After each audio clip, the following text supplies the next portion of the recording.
You're watching E.T.N, where we don't do news, we just talk entertainment. Share and subscribe. Hey guys, this is Rob, this is E.T.N, and this is a special edition of the Weekly Entertainment Wrap-Up. So this one, we're going to go and review the year, a little review of the year, and we're going to recap some of the greatest moments this year in the box office. Some videos later on this week, I will get into video games as well as some TV shows, but this one we're going to focus on movies, so here we go. So it seems that Transformers: Age of Extinction will win the overall worldwide box office this year. And it's pretty interesting considering that this movie garnered so much criticism, not only for the franchise, but the director as well. Millions of people saw this movie and loved it, and the reviews destroyed it, both professional and fans alike. However, at the end of the year, this movie has managed to amass over $1 billion in box office tickets. However, it was not the domestic champion. Those reigns go to Guardians of the Galaxy, which I consider to be 2014's biggest surprise. Guardians of the Galaxy took everyone by storm, and for good reason. I mean, the movie had moments of action, had great drama, even some heartfelt moments, and it provided great entertainment and a wonderful time at the movies for many people and many different audiences alike. And for that, Guardians of the Galaxy earned the #1 crown here in America. It won over not only the hearts of many people and reviewers, but it won the domestic box office. However, there was another Marvel movie that really surprised people, Captain America: The Winter Soldier. And while the first Captain America movie did an excellent job of re-establishing the character, Winter Soldier put him over the top and put him in the ranks of even Iron Man. It was the most talked about movie this year.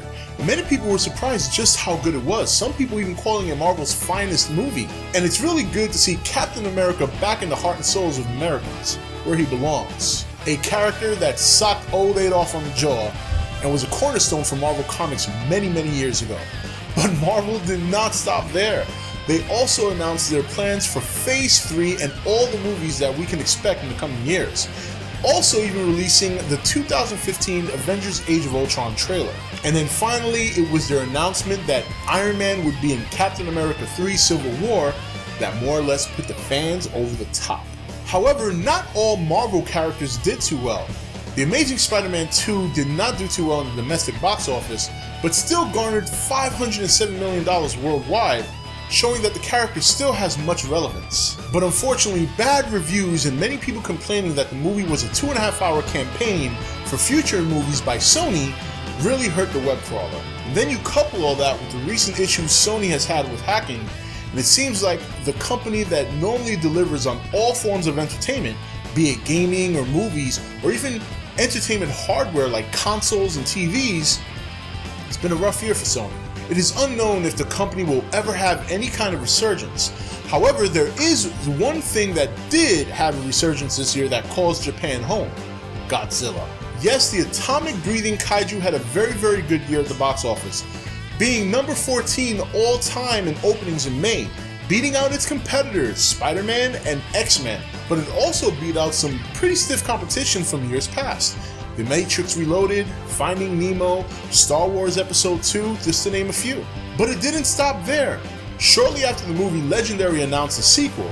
Then shortly after that, a game was announced to be released this December, which it already is released in Japan, and it's also now dropping in the United States next year. But to top that off, the one news that probably made every kaiju fan, every Godzilla fan excited was Toho announcing that in 2016, they're going to release their first Godzilla movie in 12 years. Now, once people heard that Legendary was going to work on a sequel for Godzilla, and also heard that Warner Brothers and Legendaries were splitting ways, Warner Brothers decided to turn their attention to their comic superhero franchise. And with that, they announced 11 movies coming from the DC world over the course of the next couple of years. Wonder Woman, Aquaman. But probably the biggest splash for Warner Brothers and DC this year was the leak of the gargantuan movie coming out in 2016, Batman vs. Superman: Dawn of Justice. And I was fortunate enough to see that mini trailer, and I gotta say, it looked really good. Couple that with the fact that now we're heading into 2015, and it's only a matter of time before we see a full-fledged trailer for Batman vs. Superman: Dawn of Justice.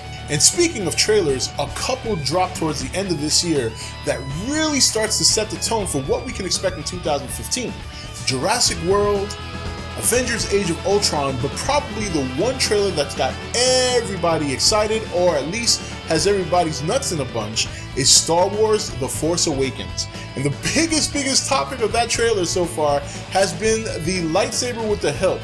Personally, I'm a fan of it. I think people need to get over it, but I gotta tell you, 2015 is really shaping up to be an exciting time for movies. Now, there are many other things that happened this year in entertainment, and trust me, I'm gonna get to it. I will post more videos this week regarding games and TV shows, but I just kind of wanted to focus on some of the highlights of the movies and the box office this year, and just say how much fun I had watching all the movies that I did. Even some of the ones that were not that great, all had some small part in it that I at least enjoyed. So if you want to hear me talk more about these movies this past year and other entertainment-related topics, be sure to check out this weekend's podcast with Olivia Sinead Haran, as well as Xander Scullion, as we discuss the 2014 year in review. Until then, this is Rob signing off for E.T.N, where we don't do news, we just talk entertainment. Take it easy. Thank you for watching E.T.N. Don't forget to comment, share, and subscribe. Join the nation's Facebook page to meet other subscribers or visit E.T.N's Facebook page and Twitter page. Links for all are in the description.